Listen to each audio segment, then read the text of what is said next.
मतलब आज अकबर के बारे में पढ़ाई लिखाई का अंतिम दिन है, ठीक है, और अंतिम रूप जो आज हम अकबर को देने जा रहे हैं, मतलब अकबर से संबंधित जो चीजें हैं उसको आज खत्म करने जा रहे हैं। तो भैया बहुत इसमें परेशान नहीं होना है, आराम से चीजें हो जाएंगी, ठीक है, और इसके बाद फिर हम जहांगीर शाहजहां वगैरह पर भी आएंगे, ठीक है। हाँ, तो चलिए शुरू करते हैं सेशन को, और आज थोड़ा सर में दर्द है, ठीक है, तो बहुत ये तो कभी करा दिया था, आपने कभी नोट कर दिया होगा कि अकबर के समय में, अकबर के समकालीन अलग अलग देशों के जो शासक थे वो कौन थे, जैसे इंग्लैंड में कौन था, फ्रांस में कौन था, ईरान में कौन था, रूस में कौन था, ठीक है, ये चीज है, ठीक है। बाकी ये जो नाम यहाँ पर लिखा है राल्फ फिंच, ये थोड़ा सा ध्यान दीजिएगा, राल्फ फिंच, ठीक है, क्यों इंपॉर्टेंट है भैया राल्फ फिंच? आप ये समझिए कि अकबर के समय में भारत आने वाला, या यूं कह लीजिए कि स्थल मार्ग से आगरा पहुंचने वाला पहला अंग्रेज यही था, ठीक है ना, स्थल मार्ग से आगरा पहुंचने वाला पहला अंग्रेज यही था, ठीक है ना। चलिए तो बिल्कुल नहीं, सबका टाइम पीरियड, इसमें से किसी का टाइम पीरियड नहीं याद करना है, इसमें से किसी का भी आपको टाइम पीरियड नहीं याद करना है, आपको बस याद करना है कि अकबर के समकालीन या कंटेम्परेरी इंग्लैंड का शासक कौन था, फ्रांस का कौन था, ईरान का कौन था, रूस का कौन था, बस आपको बस इतना ही जान देना है, ठीक है, टाइम पीरियड नहीं याद करना है। बाकी याद कर लीजिएगा कि राल्फ फिंच जो है अकबर के समय में भारत आने वाला ब्रिटिश यात्री था या ब्रिटिश विजिटर था, ठीक है ना, ब्रिटिश यात्री था या ब्रिटिश विजिटर था, ये आपको ध्यान देना है, ठीक है ना। चलिए ये देखिए, अच्छा ये बताइए अकबर के अधीन प्रशासनिक व्यवस्था की हम बात करेंगे, ठीक है। अब देखिए अकबर के समय में भूमि के तीन प्रकार, ठीक है, तो भूमि के तीन प्रकार थे, एक थी जागीर, एक इनाम और एक खलीसा या खालसा, ठीक है ना, खलीसा या खालसा कह सकते हैं, ठीक है, खालसा भूमि। और पेपर में यहाँ से खूब क्वेश्चन आए हैं, इन तीनों को आपको एज इट इज नोट करना है और याद करना है, ठीक है, इन तीनों को एज इट इज नोट करना है और याद करना है। क्या है ये, ध्यान दीजिएगा। भाई जागीर किसे कहा जाता था, तो कुलीन और शाही परिवार के सदस्यों को आवंटित की जाने वाली जो भूमि थी उसे क्या कहते थे, जागीर कहते थे, ठीक है ना। कुलीन और शाही परिवार के सदस्यों को आवंटित भूमि को जागीर कहते थे, मतलब allotted to nobles and members of royal family, ठीक है, allotted to nobles and members of royal family, ठीक है। तो मतलब यह है कि जो शाही खानदान के लोग थे या फिर कुलीन लोग थे, ठीक है, कुलीन मतलब उच्च वर्ग के लोग जो थे, हायर क्लास के जो लोग थे, तो कुलीन का मतलब हो जाता है हायर क्लास, कुलीन का मतलब क्या हो जाता है, हायर क्लास या उच्च वर्ग के लोग, ठीक है। तो जो कुलीन वर्ग के लोग थे, जो शाही परिवार के लोग थे, उनको दी जाने वाली जो भूमि होती थी उसे कहते थे जागीर, ठीक है। इनाम, इनाम क्या था भैया, इनाम, तो इनाम जो है विद्वान और धार्मिक व्यक्तियों को दी गई जो भूमि होती थी उसे क्या कहते थे, इनाम, ठीक है। तो जो स्कॉलर्स थे या जो भी रिलीजियस पर्संस थे उनको दी जाने वाली जो भूमि थी उसे क्या कहते थे, इनाम कहते थे, मतलब land given to learn and religious में या स्कॉलर्स एंड रिलीजियस में।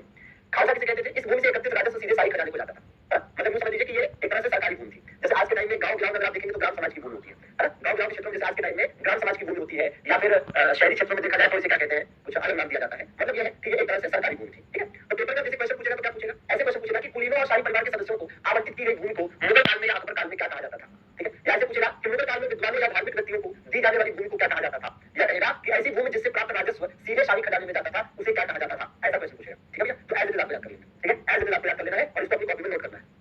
अब प्रांतीय प्रशासन का जरा समझिएगा मामला, ठीक है। दरअसल में क्या है कि ऐसा था मामला, ऐसा था कि जैसे जो गांव होते थे, ठीक है, सबसे निचले स्तर पर क्या था, गांव था, ठीक है, जो गांव होता था, तो गांव जो होता था, जैसे गांव है, गांव मतलब एक तरह से समझिए कि भाई विलेज, ठीक है। गांव का जो समूह होता था उसे क्या कहते थे, परगना, ठीक है, और परगना का जो समूह होता था उसे क्या कहते थे, जिला या सरकार, और इसका जो समूह होता था उसे क्या कहते थे, उसे कहते थे सूबा या प्रांत, क्या कहते थे, सूबा या प्रांत, समझ रहे हैं। तो आप समझ सकते हैं कि village, group of village is called Parganas, group of Pargana is called सरकार एंड ग्रुप ऑफ सरकार इज कॉल्ड सूबा।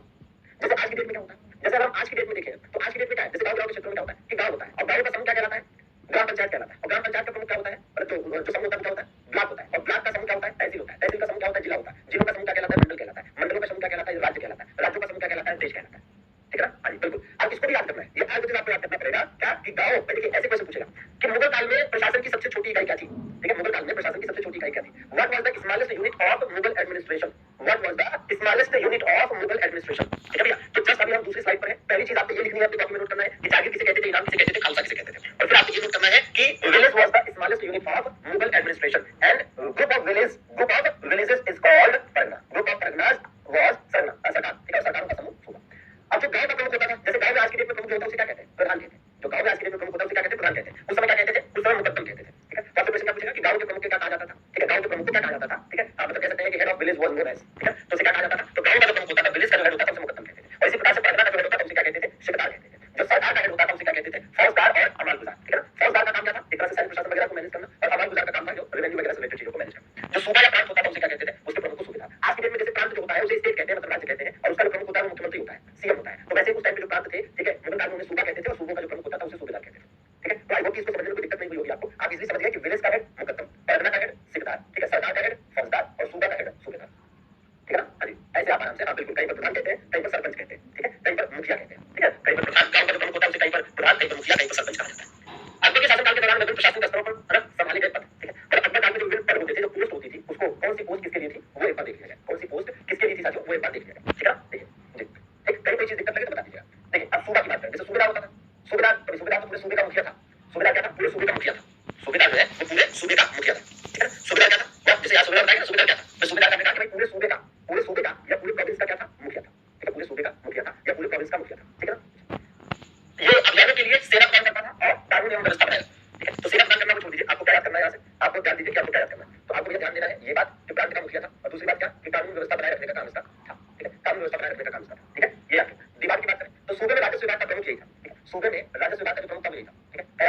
सूबे में राजस्व विभाग का प्रमुख। तो मतलब जो सूबा होता था मतलब प्रांत होता था, उसमें सूबेदार मुख्य था। सूबेदार का काम क्या था कि वो प्रांत का मुखिया है, उसे कानून व्यवस्था बनाए रखनी है। दीवान का काम क्या था, राजस्व विभाग का प्रमुख होता था, ठीक है। बख्शी का काम क्या था, बख्शी का काम था कि भाई देखिए बख्शी का काम था कि दरबार द्वारा नियुक्त किया गया था और इसे मनसब द्वारा दिए रखे गए घोड़ों की जांच और निरीक्षण करने की जिम्मेदारी जिसके पास। अब इसमें ये देखना पड़ेगा कि क्या कैसे इंपॉर्टेंट है, ठीक है। तो सूबेदार की बात करें सबसे पहले। सूबेदार को आपको याद करना पड़ेगा, मैं स्टार लगा रहा हूं, जिस पर स्टार लगा रहा हूं उसे जरूर याद करना है, ठीक है ना। हाँ जी, देखिए सूबेदार क्या याद करोगे आप कि प्रांत का या सूबे का मुखिया जो होता था उसे सूबेदार कहते थे। दूसरी बात याद करोगे कानून व्यवस्था बनाए रखता था। अब पेपर में क्वेश्चन पूछेगा तो क्या पूछेगा, पेपर में क्वेश्चन पूछेगा तो आपसे कहेगा कि प्रांत के मुखिया को क्या कहा जाता था, तो आप बताएंगे सूबेदार, ठीक है। प्रांत के मुखिया को या सूबे के मुखिया को क्या कहा जाता था, या फिर head of the province, head of the province क्या कहलाता था, हेड ऑफ द सूबेदार क्या कहलाता था, ठीक है ना। हाँ जी। अच्छा, दूसरा क्या क्वेश्चन पूछ सकता है कि सूबे में पूरे सूबे में या पूरे प्रांत में कानून एवं व्यवस्था बनाए रखने वाला अधिकारी कौन था या क्या कहलाता था। तो पूरे सूबे में कानून एवं व्यवस्था बनाए रखने वाला अधिकारी क्या कहलाता था, सूबेदार कहलाता था। क्या कहलाता था दोस्तों, सूबेदार कहलाता था, ठीक है। अच्छा, तो ये चीज यहाँ पे लिखी है कि भैया इसका काम क्या था, मेंटेन करना, क्या, लॉ एंड ऑर्डर, ठीक है। लॉ एंड ऑर्डर मेंटेन करना सूबेदार का काम है, ठीक है। दीवान का काम क्या था, अब इसको भी स्टार लगाएंगे, ठीक है। यहाँ भी स्टार लगा रहे हैं और स्टार केवल इस तरफ लगा रहे हैं कि जो राजस्व विभाग का प्रमुख था, ठीक है। केवल इतनी बात याद रखनी है कि राजस्व विभाग का प्रमुख, ठीक है। तो किसी सूबे में, मुगल काल में किसी सूबे में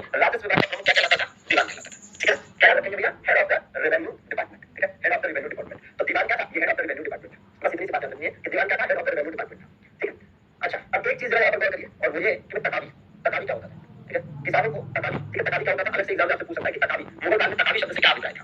अरे what does mean by taccavi, what does mean by taccavi, ठीक है। तो आप तकावी क्या बताएंगे, किसानों को दिया जाने वाला जो अग्रिम ऋण होता था उसे तकावी कहते थे, ठीक है। किसे कहते थे भैया तकावी, भाई advance loan given to farmers, ठीक है। Advance loan given to farmers, ठीक है। तो जो फार्मर्स को एडवांस लोन दिया जाता था उसे क्या कहते थे भैया, उसे ही कहा जाता था तकावी। ये बहुत ज्यादा इंपॉर्टेंट है। तो एज इट इज इसको पॉइंट लिख लेंगे कि तकावी, तकावी लिखेंगे हेडिंग और उसका आगे लिख लेंगे कि भाई किसानों को दिया जाने वाला अग्रिम ऋण, किसानों को दिया जाने वाला अग्रिम ऋण, ठीक है।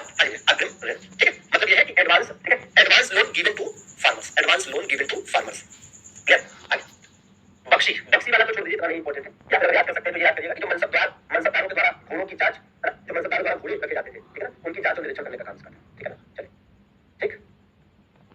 अच्छा भैया बिल्कुल बताया, टेंशन मत लीजिए, ठीक है। अच्छा, दरोगा ये डाक, इसका बहुत ज्यादा इंपॉर्टेंस नहीं है, ठीक है। तो फिलहाल जितने पर इंपॉर्टेंट बताया है, स्टार लगाया है, उतने को कम से कम आप यहाँ पर याद करेंगे, ठीक है। बाकी किस लिए है, बाकी बस एक बार आप पढ़ लीजिएगा, बाकी एक बार आप पढ़ लीजिएगा, क्योंकि देखिए क्या है कि क्वेश्चन दोस्तों कहीं से भी पूछ सकता है, क्वेश्चन आपके पेपर में कहीं से भी पूछ सकता है, ठीक है। इसलिए दिया मैक्सिमम है हमने, लेकिन जहां से क्वेश्चन पूछने की अधिकतम संभावना है उस पर हमने स्टार लगा दिया, ठीक है। हाँ जी, और मेरे हिसाब से दरोगा एक डाक से क्वेश्चन बनने की संभावना सबसे कम है ना, मतलब ना के बराबर है, ठीक।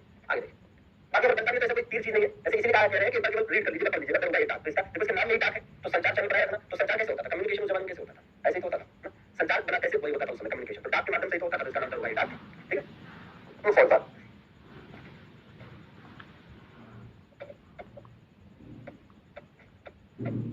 ठीक है। आगे बढ़िए,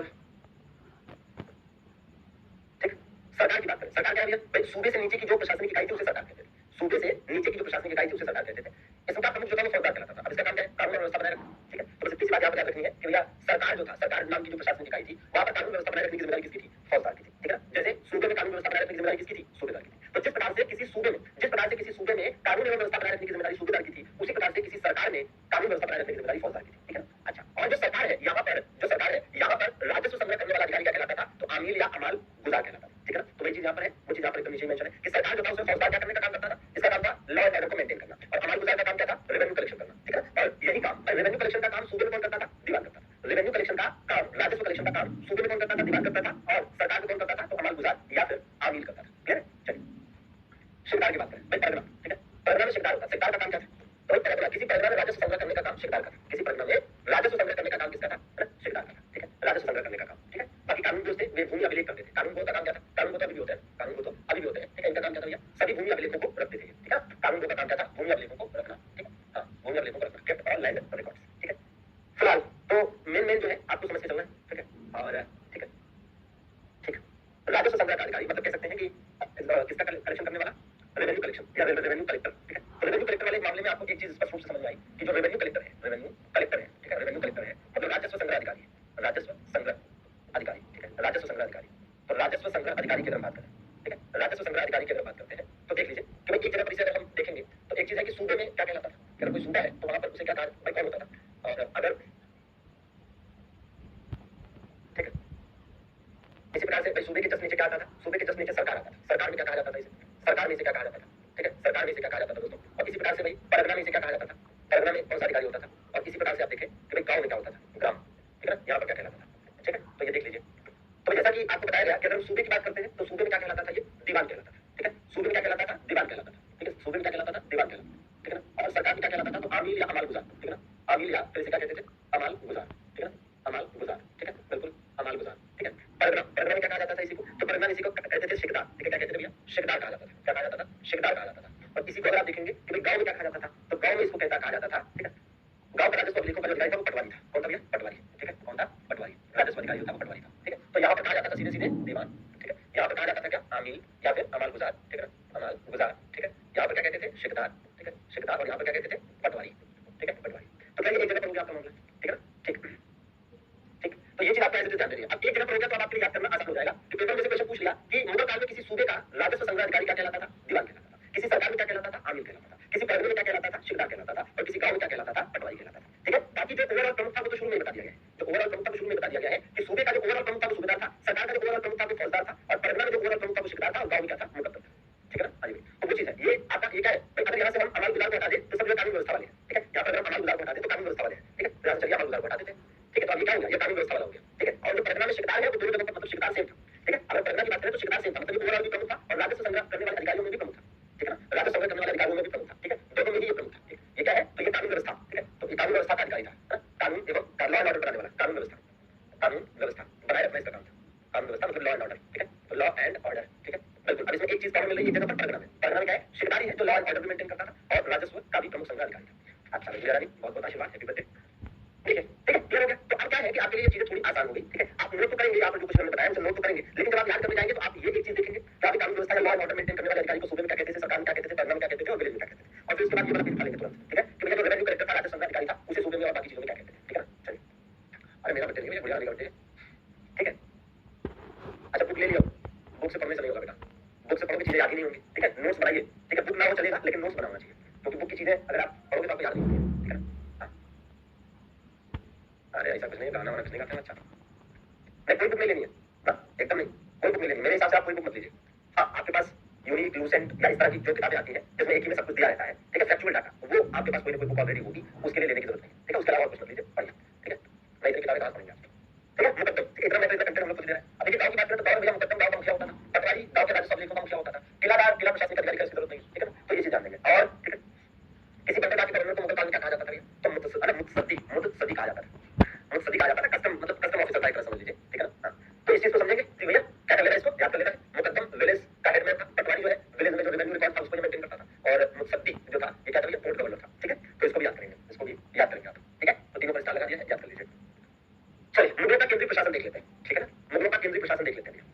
तो सम्राट प्रशासन का सर्वोच्च प्रमुख, ठीक है, प्रशासन का सर्वोच्च प्रमुख जो, तो सम्राट कौन है? प्रशासन का सर्वोच्च प्रमुख जो न्यायिक और सैन्य शक्तियों का भी नियंत्रण करता था। इसलिए लिखने की जरूरत नहीं, इतना तो आप जानते हैं, ठीक है ना। इसलिए लिखने की जरूरत नहीं, इसे केवल पढ़ लेने की, रीड कर लेने की जरूरत है, वो दिमाग में रहेगा, 100% दिमाग में रहेगा। अगर यहाँ से क्वेश्चन आता है तो आप ऑप्शन देखकर आराम से कर लेंगे, ठीक है ना। बिल्कुल कोई भी पब्लिकेशन हो, लूसेंट जैसी, हमने लूसेंट जैसी कहा तो लूसेंट या लूसेंट जैसी कोई भी पब्लिकेशन आपकी बुक है आपके पास तो आप उसी से पढ़िए, ठीक है। बाकी जो हम लोग पढ़ा रहे हैं वही पढ़िए, इतना कंटेंट हम लोग खुद ही दे रहे हैं, ठीक है। इतना पढ़ लो यही बहुत है, और कहाँ से पढ़ोगे? अभी तो और बहुत कुछ मिलेगा आपको। फिलहाल तो सम्राट ये लिखने की जरूरत नहीं है, या जानते हैं कि अपनी इच्छा अनुसार अधिकारी को नियुक्त करेगा, हटाएगा, सम्राट है आपका नाम, ठीक है ना। हाँ जी, बस ये है कि ये वो सर्वोच्च अधिकारी है। सम्राट, सम्राट के बाद किसका होता था? यहाँ से क्वेश्चन बन सकता है कि सम्राट के बाद सबसे बड़ा पद कौन सा था, ठीक है। हाँ जी, सम्राट के बाद सबसे बड़ा पद कौन था? वजीर का था। अब मेरी बुक जो है अगले महीने में 26 जनवरी से पहले आ जाएगी, टेंशन मत लीजिए, ठीक है। हाँ बीके का जीके दिवस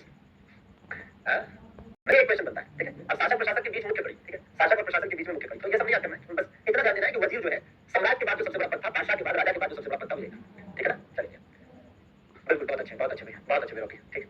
मीर बख्शी कुलीन वर्ग और सैन्य एवं खुफिया विभाग का प्रमुख था। मीर बख्शी क्या था? अरे सीधे शब्दों में कहिए कि जो मीर बख्शी क्या था? सेना प्रमुख था एक तरह, ठीक है ना। अरे भाई सैन्य प्रमुख, मिलिट्री कमांडर कह सकते हैं, ठीक है। मीर बख्शी क्या था? सैन्य प्रमुख था, ठीक है। क्या था भैया? ये सैन्य प्रमुख था। तो ऐसे याद कर लीजिए कि क्या था ये? सैन्य प्रमुख था, सीधा सीधा, ठीक है ना। क्या था? सैन्य प्रमुख था, ठीक है, ठीक है। क्या था? सैन्य प्रमुख था मीर बख्शी। बस इतने से क्वेश्चन पूछा जाता है, सैन्य प्रमुख याद रखें, मतलब मिलिट्री हेड था, ठीक है। क्या था? मिलिट्री हेड, ठीक है। चलिए तो ये आपको याद करना पड़ेगा, मीर बख्शी, यहाँ से क्वेश्चन बन सकता है। मीर समन क्या का काम था? शाही कारखानों और शाही घरानों का प्रभारी था, ठीक है। अच्छा आपका बर्थडे 4 साल में बनाता है, बहुत अच्छी बात। शाही कारखानों शाही घराने का प्रभारी था, दरबारी शिष्टाचार और शाही अंगरक्षकों को नियंत्रित करने का काम इसका, ठीक है। तो ये नोट कर लेंगे भैया, शाही कारखानों और शाही घरानों का प्रभारी था, दरबारी शिष्टाचार और जो शाही अंगरक्षक है उनको नियंत्रित करने का काम ये करता था। बिल्कुल बीके का जीके स्टाइल में होगा भैया, इसीलिए तो इतना समय लगा है। मेरी किताब कितने महीने से बन रही है पता है? लगभग 8 घंटे आप मैं ट्रिपल स्टार लगा रहा हूं। न्यायिक विभाग और चर्च का प्रमुख, ठीक है, मतलब कह सकते हैं head of judicial department and administrative department. Church का प्रमुख तो नहीं, न्यायिक विभाग और धार्मिक प्रमुख आप कह सकते हैं, ठीक है ना। तो न्यायिक विभाग, अरे न्यायिक विभाग का प्रमुख आप याद करेंगे कि न्यायिक विभाग का जो अरे मतलब आज के दौर में जैसे चीफ जस्टिस होता है, एज लाइक चीफ जस्टिस, ठीक है ना, as like chief justice, as like chief justice, ठीक है, एज चीफ जस्टिस। जैसे आज के साथ चीफ जस्टिस होता है वैसे ही सत्रु सुदूर था, ठीक है, एज याद कर लेंगे, ठीक है। अच्छा पैरासिटामोल खा ले, दवाई खाने की इतनी आदत निकाल लीजिए, ठीक है। तो जैसे आज के दौर में चीफ जस्टिस होता है वैसे उस समय में सत्रु सुदूर या मुख्य काजी होता था, शरीयत के कानूनों की रक्षा करना इसकी जिम्मेदारी, ठीक है ना। हाँ जी सभी एग्जाम के लिए बिल्कुल एकदम बिल्कुल। देखो ऐसा है, अभी जो हिस्ट्री पॉलिटी ज्योग्राफी सब पढ़ रहे हो आज ना काम आएगा, आज ना काम आएगा। ऐसा तो नहीं कि आज एनटीपीसी के पढ़ रहे हो, कल को अगर ड्यूटी का पेपर दे रहा हो तो उसके लिए अलग चीज पढ़ोगे, यही काम आएगा। प्रकार देख लीजिए, ये भूमि के प्रकार याद करना है आपको, ठीक है, ये भूमि के प्रकार याद करना है। जैसे जो पुलस, प्रति, चाचर, बंजर, ठीक है ना। अब होता क्या है कि पेपर में तो एक नॉर्मल क्वेश्चन जो बनता है, यहाँ से नॉर्मल क्वेश्चन बनता है, क्या बनता है, क्वेश्चन बनता है कि निम्नलिखित में से कौन सा मुगल काल में भूमि का एक प्रकार था, निम्नलिखित में से कौन सा मुगल काल में भूमि का एक प्रकार था, ऐसे क्वेश्चन पूछ लेता है, ठीक है ना। हाँ जी, तो भैया पुलस, प्रति, चाचर, है ना, और बंजर, ठीक है। तो पुलस क्या होता था, प्रत्येक वर्ष, ठीक है। तो ऐसी ऐसी भूमि जिस पर लगातार खेती की जाती थी उसे पुलस कहते थे, ऐसी भूमि जिस पर लगातार खेती की जाती थी उसे पुलस कहते थे, मतलब cultivated every year for each crop in succession, ठीक है। तो पुलस क्या था, इसका मतलब पुलस सबसे उर्वर भूमि थी। तो ये भी हो सकता है कि यही चार ऑप्शन आपको विकल्प दे देते हैं, और ऐसा हुआ भी है कि आपको यही चार ऑप्शन दे देगा और आपसे कहा जाएगा क्या, आपसे कहा जाएगा कि मुगल काल में सबसे उर्वर भूमि, ठीक है, मोस्ट फर्टाइल, ठीक है, मोस्ट फर्टाइल जो लैंड थी वो कौन सी थी, तो पोलैंड सबसे फर्टाइल लैंड थी, पोलैंड जो थी वो सबसे क्या थी भैया, सबसे फर्टाइल लैंड थी, ठीक है भैया, सबसे फर्टाइल लैंड थी। तो पोलैंड प्रति का 2 वर्षों में एक बार खेती की जाती है, जैसे गांव में कभी प्रति छोड़ देते हैं, जैसे मान लीजिए आप हर साल बुआई कर रहे हैं और बीच बीच में साल भर के लिए 2 साल के लिए क्या कर रहे हैं, प्रति छोड़ दे रहे हैं, मतलब बुआई नहीं कर रहे हैं, क्यों, क्योंकि आपको लगा कि इसकी उर्वरता कम है, साल 2 साल छोड़ देंगे, थोड़ी उर्वरता आ जाएगी, फर्टिलिटी आ जाएगी, फिर बुआई करेंगे, ठीक है। तो 2 वर्षों में एक बार खेती की जाती है, उसे प्रति कहते थे। और चाचर क्या था, 3 या 4 वर्षों में एक बार खेती की जाती थी, और बंजर किसे कहते थे, 4 या अधिक वर्षों में एक बार खेती की जाती थी, ठीक है। तो पहला और इंपॉर्टेंट क्वेश्चन यहाँ से क्या हो गया कि आपसे यही 4 ऑप्शन पूछा जाएगा, ठीक है। नहीं देखो टाइम लॉग करोगे भाई, देखो आपको क्या करेगा, यही 4 ऑप्शन दे देगा और आपसे कहेगा कि मोस्ट फर्टाइल लैंड कौन सी थी या लेस फर्टाइल लैंड कौन सी थी, सबसे कम फर्टाइल कौन सी थी, कौन सी सबसे ज्यादा फर्टाइल थी, मतलब सबसे ज्यादा और सबसे कम उर्वर भूमि आपसे पूछ सकता है। और दूसरी बात कैसे पूछ ले, कि ऐसी भूमि जिस पर लगातार हर साल खेती होती थी उसे क्या कहते थे, पोलज, जिस पर 2 साल में एक बार खेती होती थी उसे प्रति, जिसमें 3 या 4 वर्षों में एक बार होती थी उसे चाचर, और जिसमें 4 या अधिक वर्षों में खेती की जाती थी उसे बंजर। आराम से, ठीक है, आराम से, ठीक है। हमेशा लोग कह रहे हैं कि सवाल बहुत आता है, बिल्कुल अपना मानकर सॉल्यूशन बताइए। देखो बेटा बड़ी सिंपल सी बात है, ज्यादा कुछ नहीं कहूंगा, क्लास से समय बर्बाद होगा, बस इतना जानिए कि आप में से अगर किसी को भी पढ़ाई लिखाई करने में आलस आता है, ठीक है, तो आंखें बंद करना और अपने माँ बाप के बारे में सोचना, अपने परिवारजनों के बारे में सोचना, अपना फ्यूचर अज्यूम करना, आपके माँ बाप ने आपके लिए क्या किया है और आपको उनके लिए जो करना है वो आप कैसे और कब करोगे।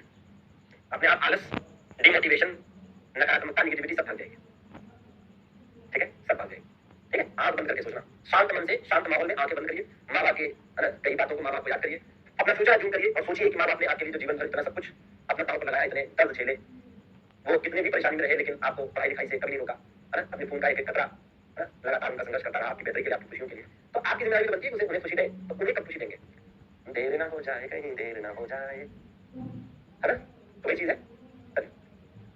और मैं सही बताऊं, जैसे ये चीज मैं अपने अनुभव से कह रहा हूँ, अपने एक्सपीरियंस से कह रहा हूँ, क्योंकि मुझे लगता है आप अगर मेरे से कोई पूछे कि सर आपके जीवन की सबसे बड़ी उपलब्धि क्या है या आपके जीवन की सबसे बड़ी खुशी क्या है, तो मैं कहूंगा इस समय रहते मैं अपने माता पिता के काम आ पाया, उन्हें जीवन की ढेर सारी खुशियां दे पाया, सेटिस्फेक्शन दे पाया, वो जो चाहते थे उनमें से कई सारी खुशियों को एक एक करके पूरा कर पाया और आगे पूरा करूंगा, ये है मेरे जीवन की सबसे बड़ी उपलब्धि। मतलब मैं अपने आप में मानता हूँ कि अपने आप में मेरे लिए सबसे बड़ी अचीवमेंट है ना?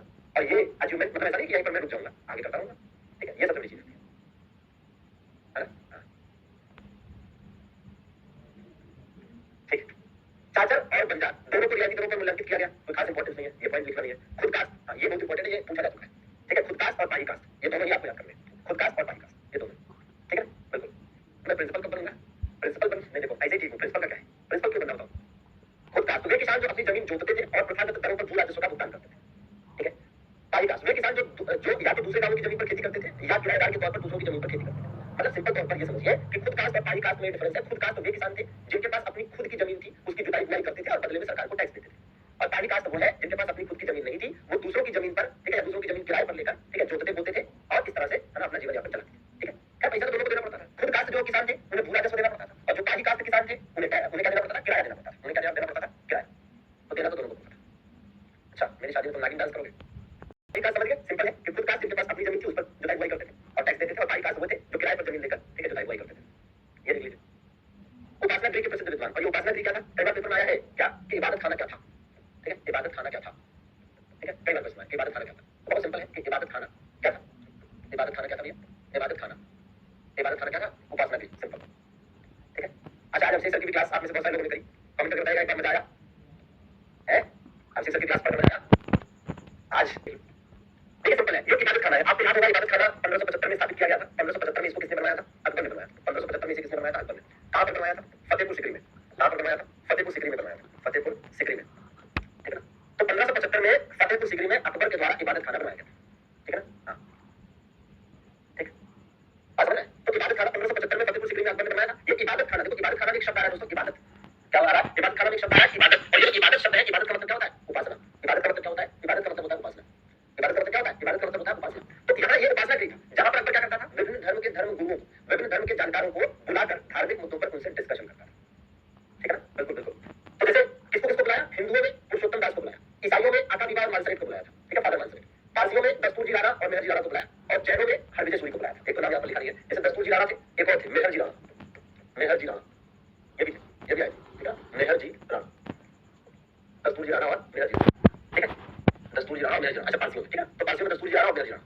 हरविजय सूरी क्या थे, जैन संत थे, एक और जैन संत थे, जिनका नाम था ये हरविजय सूरी है ना, तो एक और थे जिन चंद्र सूरी, जिन चंद्र सूरी, ये भी आए थे, ठीक है, जिन चंद्र सूरी, ठीक है, और ईसाइयों में तो खैर फादर मानसर थी, ठीक है ना। अच्छा गुस्से से डर लगता है बस, अच्छा ठीक है भाई, गुस्सा इंसान किस पे करता है बताओ। अच्छा सही बताओ मुझे, गुस्सा इंसान किस पर करता है? अब गुस्सा अच्छे के लिए किया जाए, जैसे अब ऐसा नहीं कि किसी गलत सही चीज के लिए गुस्सा करते हैं, गुस्सा इंसान अपने ऊपर ही करता है, जैसे जीवन में आगे बढ़ते देखना चाहता है। अब ऐसा थोड़ा है कि तो आप सोचो पड़ोसी में, पड़ोसी जैसे मान लीजिए पड़ोसी अपना है जो दुश्मन, जैसे दुश्मनी है, जैसे 36 काट रहा है, अब ऐसा नहीं कि उसके ऊपर जाकर गुस्सा करेगा, मारने की बात अलग है, अब ऐसा थोड़ा कि उसके ऊपर जाकर गुस्सा करेगा रोज रोज, गुस्सा तो इंसान अपने में करता है। चलिए अब ये ध्यान दीजिएगा, ठीक है, देखिए महाभारत, देखिए अकबर के शासनकाल के दौरान भाषा साहित्य, देखिए एक चीज का ध्यान रखिएगा, कहना नहीं चाहिए, अब जैसे कुछ लोगों ने कह दिया इस तरह गुस्सा बहुत करते हैं तो कह रहा हूँ, जो लोग गुस्सा करते हैं अक्सर आपने देखा होगा दिल के साथ होते हैं, मतलब उनके अंदर कोई, देखिए अकबर के शासनकाल के दौरान इन कई सारी किताबों का फारसी में अनुवाद हुआ, महाभारत का हुआ, रामायण का हुआ, अबुल फजल द्वारा लिखित अकबरनामा और अय्यबरी, ठीक है, अबुल कासिम बदायूं द्वारा लिखित किताबुल तवारीख, ठीक है, तो ये किताबें, तो भैया इसमें से कोई भी पूछ सकता है और क्वेश्चन यहीं से खतरनाक वाले बनते हैं, ठीक है, यहीं से खतरनाक वाले बनते हैं, ठीक है, ठीक, तो ये चीज थोड़ा सा समझिएगा, ठीक है। अब जैसे भाई आप देखिए कोई भी पूछ सकता है, जैसे पारसी प्रकाश, ठीक है, पारसी प्रकाश क्या है, फारसी संस्कृत का शब्दकोश है, गुरु ग्रंथ साहिब का संकलन किया गया इसी समय में, ठीक है। हालांकि इसमें एक चीज है कि इस भाई जो भाषा और साहित्य है इनसे संबंधित मैं आपको विस्तार आगे दूंगा, मतलब आगे मैं आपको एक लिस्ट दूंगा, अभी तो ये इसको मत लिखिएगा, अभी केवल ऐसे नॉर्मली पढ़ लीजिएगा, इसको नोट्स में मत लिखिएगा, मैं आगे आपको एक लिस्ट दूंगा जिसमें ये रहेगा कि हाँ भैया कौन सी किताब है, उसके लेखक कौन है, उसके फारसी अनुवादक कौन है, ठीक है, क्योंकि मुगल काल में जो दरबारी भाषा थी वो फारसी थी, ठीक है, जो मुगल काल में दरबारी भाषा थी वो फारसी थी, ठीक है, तो इस वजह से ज्यादातर किताबें जो है संस्कृत में है और अन्य भाषाओं में, तो उनका संस्कृत में क्या हुआ अनिवार्य, ठीक है ना, ठीक। तो भैया एकदम इसको आपको क्या करना है, आपको इसको केवल एक बार रीड कर लेना है, आगे मैं इसकी लिस्ट आपको दूंगा, ठीक है। जब थोड़े खतरनाक क्वेश्चन आते हैं तो ऐसे क्वेश्चन पूछे जाते हैं, जैसे पूछ लिया राजबली पताका, राजबली पताका क्या है, ठीक, तो प्रज्ञा के द्वारा लिखित जो कश्मीर का इतिहास है, ताज का नीलकंठी, एक ज्योतिष ग्रंथ है निकंठ द्वारा लिखित। अब जब आप सोचो इन दोनों में से किसी किताब का नाम आपने कभी सुना, नहीं सुना, अब ये पेपर में आएगा तो सबसे खतरनाक क्वेश्चन माना जाएगा।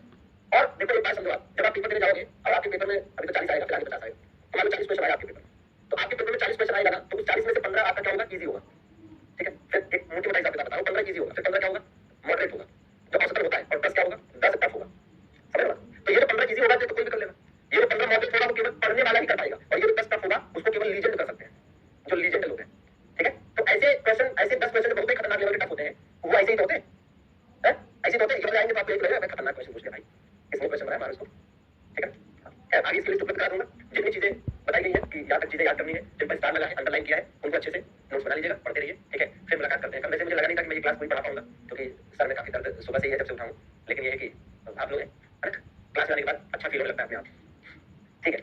कल मिलते हैं फिर 1 बजे, अगली क्लास अपने मैथ की है, पढ़िए बढ़िया तरीके से।